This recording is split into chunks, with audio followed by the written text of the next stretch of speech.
So here's a theory I've got, right? Have you ever heard of DMT? Cocaine, chocolate, Coca-Cola and Haribo. My mouth is being throat fucked.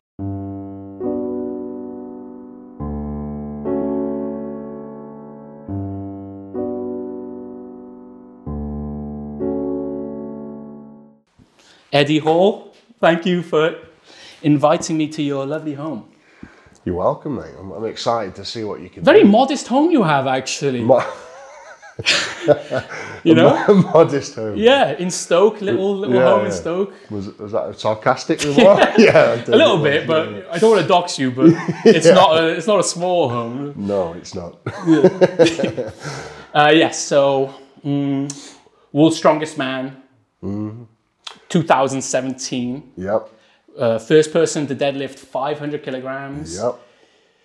Do you I was thinking about this. Do you believe in fate, of course, at all? I do. Yeah. Like you must wake up sometimes and be like, what the, you know? Yeah, no. It's a bit mad. Yeah, it is. I believe, I'm a big believer in karma and that everything happens for a reason. You know, so things will happen in your life and you're like, fuck me, this is devastating. And then years down the line, you're like, I'm actually glad that happened. Yeah. You know, things can alter the course of your life. Yeah. YouTube star now.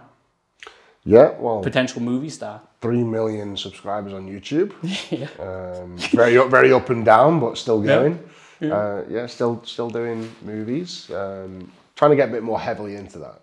Yeah. You know, this sort of last year, landed a very small cameo on Expendables 4, like a 1.5-minute scene.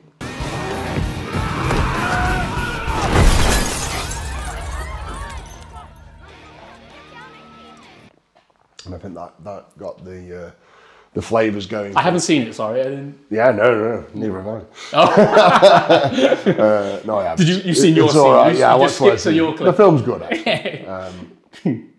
Yeah, and that sort of wet the flavours for a lot of actors and producers and everything. So it's landed me a few roles in films, and it just slowly progresses. You know, you start off with the little cameos, and you get a part with a few more lines, and you get a part with a few more lines than that.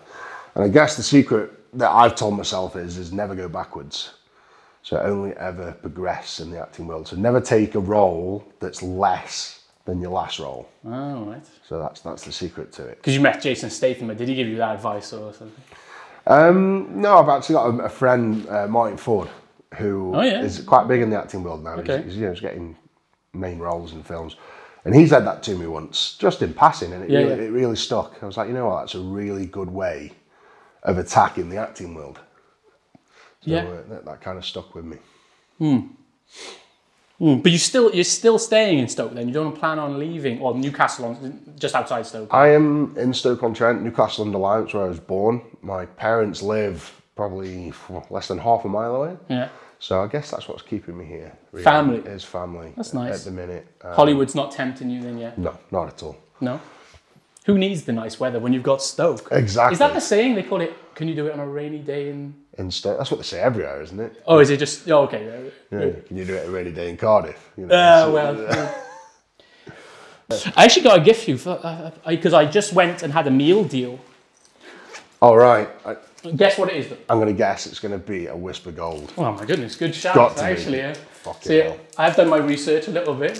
There you go. They should sponsor you, right? I know they should. At some point. I would love a Whisper Gold sponsorship. Yeah. Whisper Golds are literally the best chocolate on planet Earth. And you weren't paid to say that, just for... okay. No. There we go. It's not a sponsorship at all. Are you going to eat it right now? Although I would take one. Whisper Gold. Cadbury's. Oh my God. It's literally like my mouth is being throat fucked by a chocolate bar. Well, I'm actually sponsored by my favourite product as well, as you know, but we won't talk about that too much. For context, I'm working with Tenga. Tenga is a product I believe in. Quality Japanese product. See, made in Japan. Oh, this one's made in Vietnam. Still a great product. And yeah, 15% off when you use discount code Rory Paints. I'm not even joking. 15% off when you use discount code Rory Paints. I'm an artist. I'm doing art stuff. Do you have an art collection at all yourself, or just paintings of yourself everywhere? I've got a lot of paintings of myself, I'll be honest. Yeah. Yeah, a lot Did of fans. people just send it? Yeah, a lot of fans do fan art and send it in, and a lot of it is really good, you know, and I do keep it. Some stuff I've got signed. Someone did me a painting of me doing the deadlift. Nice. In front of Arnold Schwarzenegger. Oh, no. So I took it with me to America and got Arnold to sign it. Oh, wow. So, you know, that was pretty special. Pretty good, Yeah. Got some good paintings over the years. Fair enough. Well, you got another one coming anyway, just to add to your painting collection. Mm-hmm. You could probably have that if you want, a real Erling Haaland face. You a football fan? I'm not. Yeah. Do you know who Erling Haaland No, is? is he a footballer? Yeah, he's a footballer. I couldn't give a shit. Honestly. Well, I'll keep it then. You can have that one. That'll be worth lots of money in the future, and you're not accepting it. Yeah. All right. You're a big lad, actually. Turns out you're quite a big lad. I wasn't expecting you to be this big, actually. I don't know why in my head. You're a big lad. Yeah, I don't know. And this isn't even your biggest, right? You were 30 stone at one point? 32 stone at my biggest. Wow. And so that's 430 pounds. Yeah. And in the minute, I'm like 26 stone, like 360 pounds, something like that. So when you were at your biggest, life must have been hard. Mm-hmm. Like just doing simple things. Yeah. Wiping your ass. Wiping your ass, putting socks on. Yeah. Climbing the stairs. Yeah. What was wiping your ass like? Just could you reach? Leg up on the toilet seat. Flexibility. Yeah, it was fine. All right, yeah. You know, you just have to do it different. Yeah. I mean, I was literally the size of a bear. Bloody hell. Your love life, potentially, was that? Different, yeah. You know, you have to maneuver differently. You have to work around. And, Sorry, I'm new to this interview things. I don't know how far you can go with it or not. Go as far as you like. Yeah, it's fine. Yeah. Because I actually did some research on what to do with interviews and stuff. And did you know Mariah Carey, a bit of a diva? Yeah. She's known for the Christmas song. That's how I know her anyway. Yes. Is she known for anything else, really? Being Mariah, just a singer, I suppose. She would go into interviews and there would be, what do they call it when you sign something before or you kind of agreed something? Like a pre-agreement. Yeah, but what she would suggest to the interviewer is that they do compliment question. Right. So every question has two compliments beforehand. Right, okay. Bit devious. Would you like that? You should. I'm going to enforce that right now. So 2 compliments, then a question, please. Should I do that now? Yes, please. You have a nice house. Thank you. Nice modest house. Yeah, thank you. Painting you have an interesting head. Okay. Is that? I mean that in a good way. As long as it's in a good way, I'd take that as a compliment. Yeah. So there's 2 compliments. Now you can ask a question. I can't do this the whole time, but like, I suppose because as I'm painting, you get time to analyze, as an artist or a portrait painter, you get time to analyze someone's face, right? Yeah. So you've got a distinctive mohawk, you've got the beard, you've got a scar down your left eye. Yep. Small ears, kind of. Yeah. But Yeah. There's a lot of interesting things going on. Can I ask how you got the scar? A incident when I was 19 where it ended up I was slashed with a Stanley blade, basically. Well, you could have lost your eye. Oh yeah. Just caught the eyelid, so it was really lucky I didn't lose my eye. Yeah. I know your eye popped out once as well. I remember you said about this once. Yeah. Was that the same eye? No, it was my right eye. Oh, so both eyes could have been fucked at some point. Yeah. Lucky. See, fate. Fate, you know, that's what I'm saying. Yeah. But yeah, you're not a bad looking chap. Oh, thank you. There's one. There we go. But I was thinking, like, and as world's strongest men go, I don't know. I'm one of the prettiest. Is that what you're trying to say? Well, I don't want to blow too much smoke up your ass, but you know what I'm saying. Yeah. I'm trying to think who would you say is the most attractive world's strongest man? What's it? I mean, they're all men, so that's a quite hard question to answer. Oh yeah, you pushed me into the. I don't know. If I was of that clientele, I don't know how to say. Oh, be careful, you meet these people again. I don't know. I suppose one of the most striking for me was Magnus Samuelsson. Yeah. Just like it's like old school. 6'6", massive imposing figure, just a great physique on him, blonde hair, blue eyes. You know, just. I think if he wasn't balding, he would have been probably up there. You know, yeah. But he was. But he's like a George Clooney of God. Is it Sweden? Where's he from? Switzerland? Iceland, isn't it? No. Magnus Samuelsson. Let me just Google that quickly. Right. And I'll cut that out so as if you know it. Like, I'll cut it out to make sure. Swedish. He's a heartthrob out there, is he? Yeah, Magnus Samuelsson. Why do I think he was Icelandic? I don't know. It's Swedish. So he looks a lot like John Paul Sigmarsson, who was Icelandic. Oh, that's where I'm getting them confused. Blonde hair, blue eyes. That's very sorry. similar. I thought I was thinking of the Icelandic guy. Sorry. Yeah, very similar. I'm a bit of a, but when it goes that pre-Mariusz Pudzianowski, I don't know. Because when I grew up, it's Channel 5. Yeah, I mean, how old are you? You know, age is just a number, you know. Okay. I'm younger than you, though. Younger than me. Yeah. So, I mean, anything pre-2000s, you know, wasn't really watching strongman religiously. So anything before then, I'd be pretty clueless as well. I'd be guessing if you asked me a year. If you want to ask me a year, I'll have a go. No, I'm not going to quiz you on anything. I was just thinking back to the cute. I think Brian Shaw's got quite a cute face if you think about it. When we're going back to attractive, he's got like this huge panda face, you know. Looks like a giant man. You know those big fat seals, like a manatee. It's like a seal with too much puppy fat on it. I like the videos of you two together. Oh yeah. World's strongest married couple. Yeah, that's it. Yeah, yeah, I like that. But no, legend of the sport, and you were a legend during like a great era, 2016, 2017. Because before that, it was just, you know, Big Z owning everything. And it was a bit, but then that was a competitive, no one knew who was going to win. It was a great era. It brought it back. It was good. I like that. So I'm a bit of a, I did watch it again. And it was you, Thor, and your husband, Brian Shaw, all fighting it out. Yeah. It was a very unique era because we had Žydrūnas Savickas versus Brian Shaw for several years. Yeah. Žydrūnas sort of fizzled out 2015, 2016, started to, you know, lose his peak strength. In came me and Thor.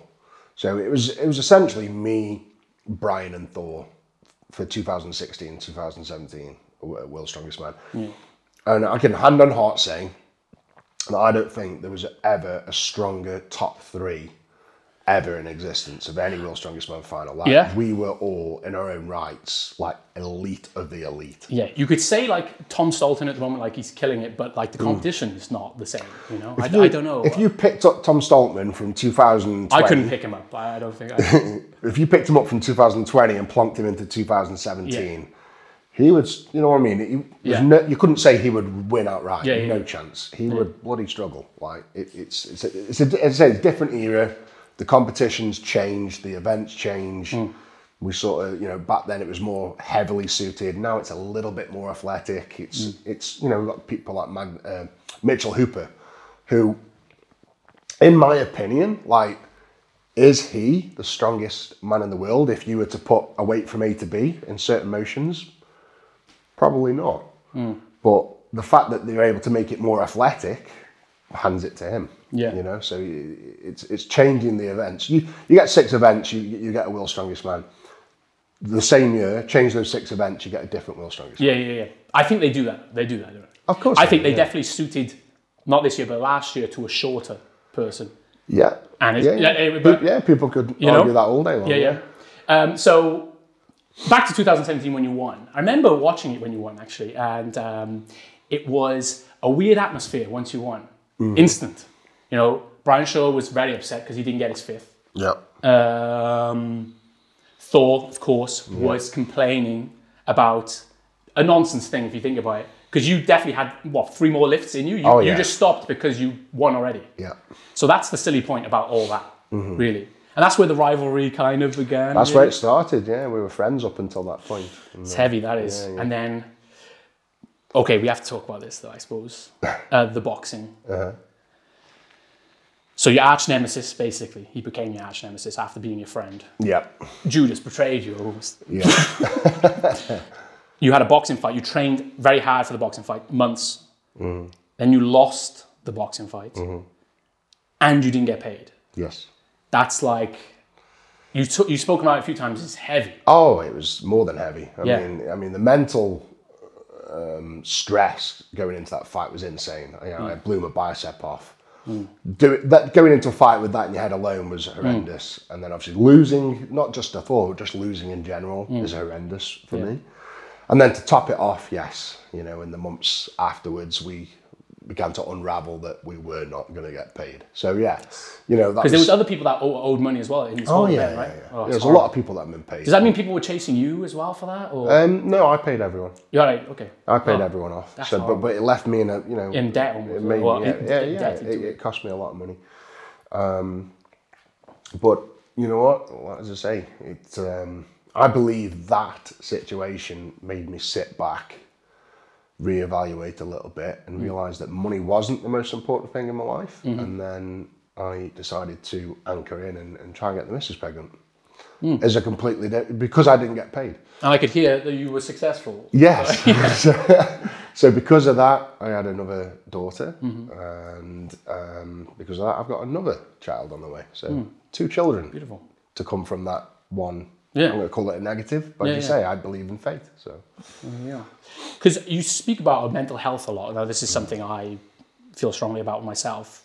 And one of the things that I'm going to project maybe a bit, but for me, like you said, I have to keep moving forward. I have to keep busy. If I let myself not be busy for like a moment, the dark scaries come in. Yeah. I don't know if that's something you agree in. Yeah, I think keeping the mind busy and having goals and chasing dreams is very important. Keeping yourself from downing into that horrible dark rabbit hole, as they say. Yeah. Have you heard of the hedonic treadmill? The what? Hedonic treadmill. Hedonic treadmill. Is that like an evil treadmill? Go on. A little bit. It's like the idea of it's like you're always seeking happiness. So you're on a treadmill and you're always chasing new things which you think will make you happy. Yes. But then you're just on a treadmill. You're not going forward. Oh, okay. So it's like a symbolic treadmill. Yeah, yeah. Okay, that makes sense. Yeah. Yeah, because it's one thing I wonder about what I'm doing at the moment. Everything I'm doing is whether it's fruitful in any way or whether I should just try and like find inner peace. You know, I don't know. It's like No, I've been asking myself the same questions of late. I mean, I thought winning the World's Strongest Man was going to make me happy, and it hasn't really. You know, it's just created more avenues to keep going, so to say. But it's kept my mind busy. You know, doing all the movies. I thought that was going to make me happy, and it's like it's just another. Once you're in it, it's like. Nothing quite fulfills you, you know, and I think that is, I don't know if it's a mental condition or an illness. I don't know what you can call it. I feel the same. Like I thought 100k followers, that would be me. I'd be done then. Yeah. No, I'm just like, no. Now you want 1 million. Exactly. It's just like, but anyway, that sort of mentality though led you to deadlift 500 kilograms. Yeah. If you think about it. Yeah. You know. Yeah, it was like I needed to do something extra. Instead of just winning the World's Strongest Man, I needed to do something a little bit extra to make myself feel happy and content. And then you do it, you win the World's Strongest Man, and it's like, yeah, still not enough, you know? And then Thor Petterly did, what, 501 kilograms? Yeah. Which is dumb. You've got to go 505. You can't just go, well, I don't need to say any more. I think the real fans of the sport say it for me. You know, they realise what it was, and it was a load of bullshit. Yeah. Your son Maximus deadlifted 120 kilograms at 11 years old. Yep.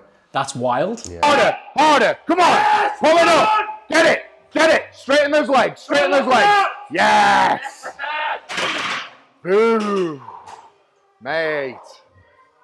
Yeah, that's mad.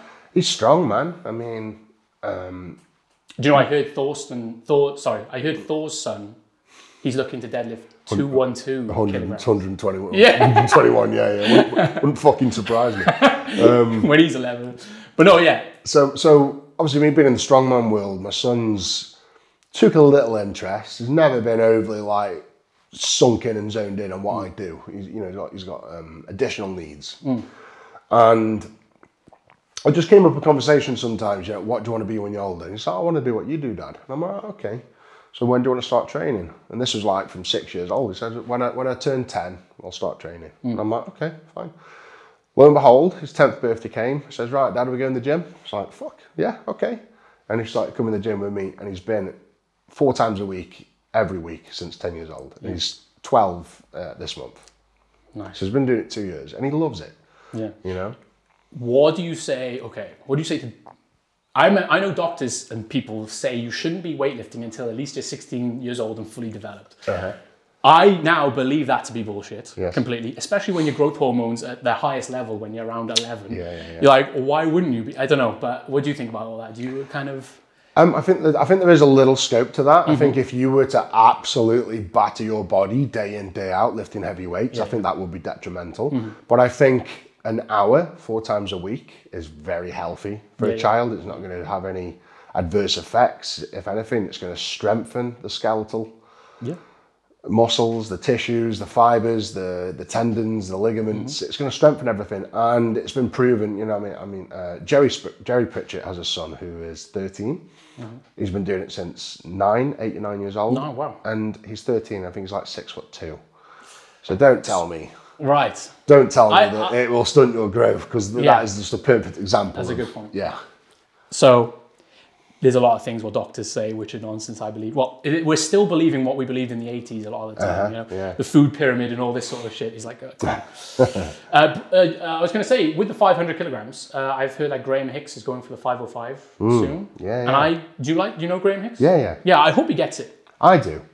Do you know he's gone back to work at the moment as well? I didn't know that. Yeah, he's gone back to work. Oh, jeez. So that's insane. So if he can do a 505 while he's working and doing part-time lifting. Yeah, fucking so hell. that's kind of why I hope he gets it. But yeah, no, you know what? I like Graham, and above all else, Graham works fucking hard. Yeah. Like, you can't deny the man. Every time you speak to him, he's always knackered. Right. He's always shattered. He's looking after his kids. He's been doing X, Y, and Z PT. And he's been come from work. He's working nights. Every time I spoke to him, he's just, you know, you've never once spoke to him and he's been fresh. Yeah. So you know he's a grafter. Yeah. And that shows in his training. You know, he's pulling, what's he doing, like 430 kilo for triples at the minute. He's on track anyway, and he deserves it. I hope he gets it. I hope he gets it. Because I was thinking about, I suppose there's a few people in, is there a Welsh person? Yeah, Gavin, is it? Bilton. Yes. Bilton. Yes, he's not far from me. I think he's from Caerphilly. Right, okay. Yeah, he's a nice guy. Gavin. Yeah, he used to be a rugby player. I can't amazed you can go from rugby to that without having tons of injuries. And, yeah, that's a good point actually, yeah. But all right, let's move on. MMA, you are now an MMA fighter. Yep. Potentially. You had a fight with these 2 young Polish lads, and you almost killed one of them. Yeah, that was fun. It was fun. Yeah, it was fun. Yeah. So I signed a contract to fight Brian Shaw in the middle of last year, in 2023. So we signed a contract to fight in Qatar at the end of the year, and it came in February in 2024, and it came to January 2024, and the whole fight fell through. So me and Brian had both trained for the best part of 8 months in MMA. And we had the conversation. He didn't want to continue. He just wanted to, you know, get on with his business, go and do some arm wrestling, whatever else. And I thought to myself, you know what? I've put so much work into this. It feels such a shame to not be able to showcase any of it, you know? So I stuck to it. I just kept doing it. I kept going to training twice a week, just keeping my toe dipped in. And then just out of nowhere, I get a message off someone. Hey, check these 2 dickheads out. So I go and have a look, and these 2 dweebs are saying my name and calling me. They're calling you out with it? Calling me out on social media. So I just messaged them. I was like, look, guys, I don't even know who the fuck you are, but do me a favour, just keep my name out your mouth. Yeah. Or I'll fucking sort you out. And they messaged back a load of spiel, give me loads of shit. I was like, right, if we can set the fight up, will you fight us? I was like, yeah, I'll fucking fight you anywhere, anytime.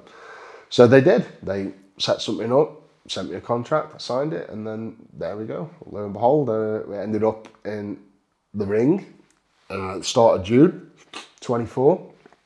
And in fair play to them, because we had conversations with our coaches about rules and stuff. And I sort of said, Luke, I said, let's take elbows out, let's take knees out. I said, because if I land one of them on you, I'm gonna mess you up. Yeah. And let's wear bigger gloves. So let's wear the 8-ounce gloves. I say, because if I hit one of you, you know, it could really fucking do damage. Yeah. And to be fair to them, they came back and said, no, we want elbows, we want knees, and we want 4-ounce gloves. And I was just like, fucking hell. I was like, okay, give them what they want. So I'll give them the dues. They were fucking game. Like, they didn't care at all. So yeah, fair play to them. Yeah, and you basically picked one of them up, used him as a weapon against the other, and then knocked the other one out. Yes. Yeah.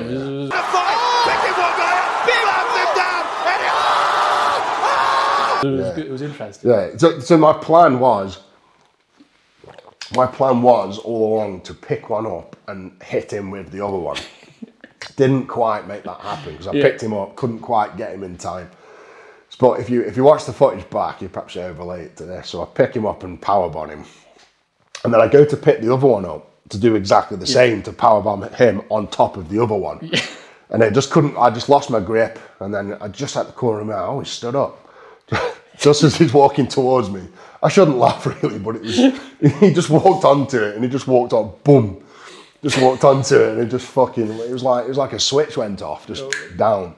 But yeah, but just fair play to him, man. Like, I mean, I got a lot of speculation sort of saying, you know, you're never going to win a 2-on-1 because there's four fists coming out of your 4 legs, you know, 2 sets of bodies. So I got a lot of shit sort of saying, why are you even taking this fight? You're going to get battered.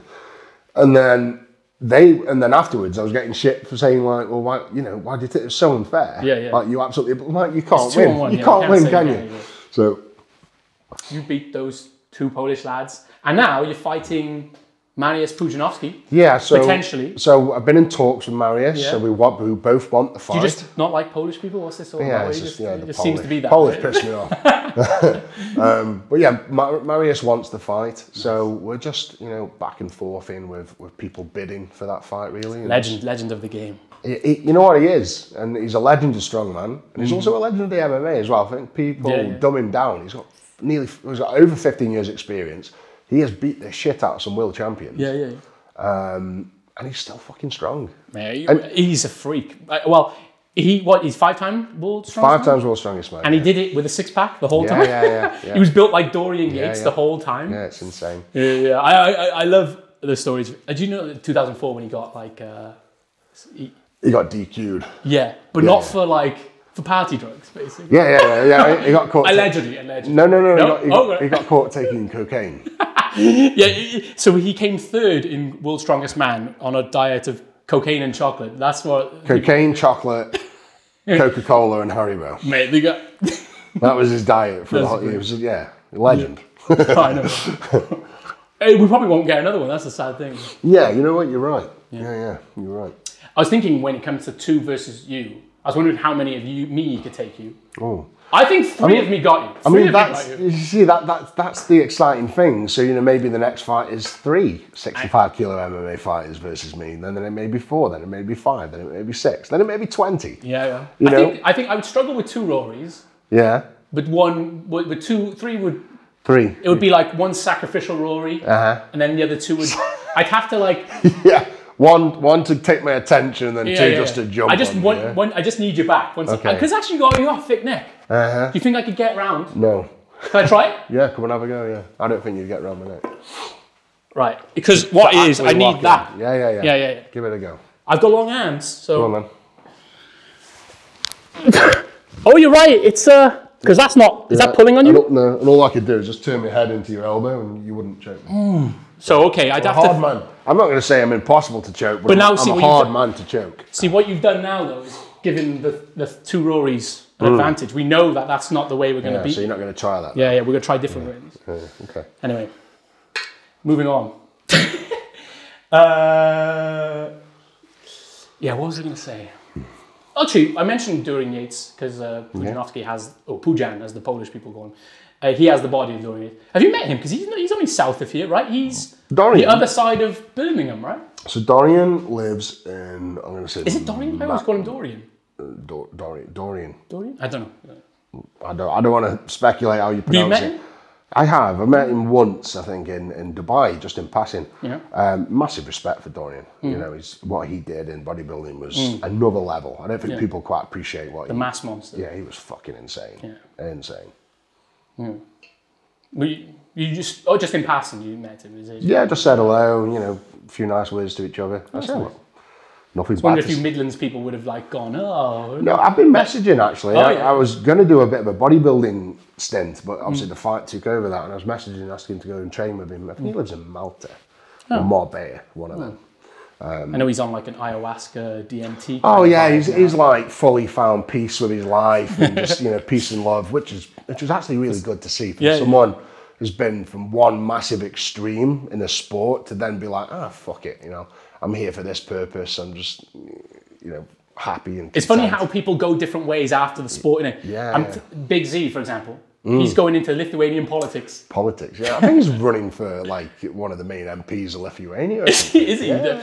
Esu Žydrūnas Savickas, stipriausias pasaulio žmogus, sportininkas profesionalas, savivaldybės politikos ekspertas. Because I think well, I know during COVID, he was like the conspiracy guy of Lithuania. Right. Yeah. He's got some controversial views. Yeah. Have you ever thought about helping him with his social media as well a bit, maybe? I don't know. Big Z's a tough one, you know, because his English is so broken. I love I've been following him for ages. He'll be like, I am in ice, water. And he's like, great. Yeah. My winter routine. 3 minutes in cold water. I mean, Big Z as a personality is a great person, but trying to portray that to an English audience is almost impossible because he just can't speak English. Well, I don't know, but Arnold Classic, eventually they were getting like, we need to get rid of it. He's you know, he just keeps winning. Yeah, we need someone else to win. Yeah. So when it comes to politics, you stay clear of that, right? I try to, yeah. And any sort of divisive topic. I guess is that a conscious decision? Yes, I think I purposely stay out of politics and controversy, just because it's so easy to get cancelled these days. Especially because you don't mince your words, you say it as it is. Yeah, exactly. So and I've literally been told by my agents, like, just keep your fucking mouth shut. Like a football. Yeah, just don't say anything. Like if you think something's on the fence, don't say it. So pretty much everything I want to say is on the fence. So I'll just try and keep it PC as possible. That's good. It's a good way of being, I think. I'm because like I'm the same potentially. Like this at the moment it's like, you have to choose a side, Israel, you have to choose a side with Palestine, you have to choose a side with Russia, you have to choose everything, even like the recent election. Yeah, I love them all. What? I love them. I love everyone equally. All of them, yeah. I just want it all to... All of them. I hope they all win. Yeah. All right. I always ask these people right at the end, just quickly, they're really light subjects, basically. What do you think the meaning of life is? The meaning of life? Yeah. Jeez, that's a very deep question. You said a light subject. I know. That's deep. Yeah. The meaning of life. I like to end... Well, this is a date, by the way. I call these dates. Okay. Which doesn't be much of a date, really. But well, you did buy me a Whisper Gold. There we go. But I like to end dates deep. Do you like to end dates going deep? I haven't been on a date for a long time, so I can't remember. Ideally, that means the date's gone well if you end with Right, okay. So anyway, what's the meaning of life? Oh, geez. I guess the meaning of life is passing on your seed. That's about it, really. Damn, that's a... Yeah. Do you believe in God? I believe in afterlife. I don't think I believe in God as a single person. I don't think so. So what do you think happens when we die? I think, so here's a theory I've got, right? Have you ever heard of DMT? Yeah. So DMT, Dorian Yates' favourite thing. Yeah, so DMT is a chemical released in the brain, right? And you can take DMT and you'll go on this like trip for years, months, whatever, and it'll just last for so long. And then you'll be back in the room and you say to your mate, fuck me, that was insane. How long was I out? And they'll be like, 2 minutes. So here's my theory, right? We're all dead. And we're on a deathbed and DMT's been released and we're just on the deathbed reliving life right now. I mean, it would be nice to like, or it would be nice to like when you die, wake up and you just had a DMT experience and you're in a different life. I don't know. I've never done DMT myself. But then the theory is that then you die in the DMT world, and it gets released again, and you relive it again. So you actually never die. You just keep reliving your life because you keep remembering your life and dying. So lot to think about. What do you think about that? I don't know. I'll think about that one. All right. I'll show you the painting now. Okay. This is great. The painting's finished. I finished the painting. I'm excited. Yeah. I'm excited. Thanks for sitting down with me for 4 hours while I paint this. Have you done DMT? No. Oh, right. Are you looking to? I'm saving it. Yeah, same. I'm scared of it. I'm scared of it. I want to do it one day. Because people say that like you're changed afterwards, and I'm quite happy how I am. That's at the why moment. I'm scared. Yeah. I'm scared it's going to turn me into a bum. Just sit back and do Dorian fuck Yates all. in Malta, chilling. Yeah. Just do fuck all the rest of my life. The big painting reveal now. Ready? Okay. Okay. I'm ready. How do you think I painted you, brother? I think you've done my face on the arse or something. I should have mentioned. Okay, you'll see, and just tell me what you think. Well, that's brilliant. Yeah. So you've done me in my world's smallest car. But Yeah, you are the world's mate. That's brilliant. Yeah. That is absolutely ace. All my paintings have deep meaning to them as Yeah, well. I love it. Can you see the meaning of this? So right, let me try and see the meaning. So we've got the grit of the 500 kilo deadlift on the face. Have we? On one of the faces. Potentially, yeah. Okay. We've got the world's smallest car, which is obviously just an hilarious thing in itself. Have you still got it? Yeah. Nice. Yeah. World's smallest car. They don't make these anymore. I'm wearing myself. I don't know, because I love myself a little bit. I like your interpretation. You can keep this. This is yours. Mate, I love this. I love it. Yeah. It's absolutely brilliant. It's going to take pride of place in the house somewhere. Where are you going to put it? I don't know. Right above the fireplace. I'm going to take the TV down and put it above We all have to just watch this. Yeah. Mate, it's great. Oh, cheers. It's great. So you said there was meaning behind it. So is there any, what was your... No.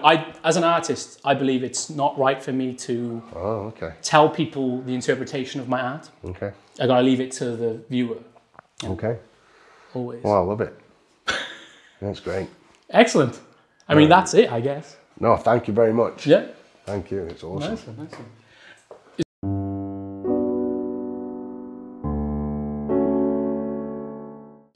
If you like that video, please like and subscribe, or just, buy a Tenga product, 15% off when you use discount code Rory Paints, or buy an Erling Haaland painting. That'd be nice. Or just like and subscribe.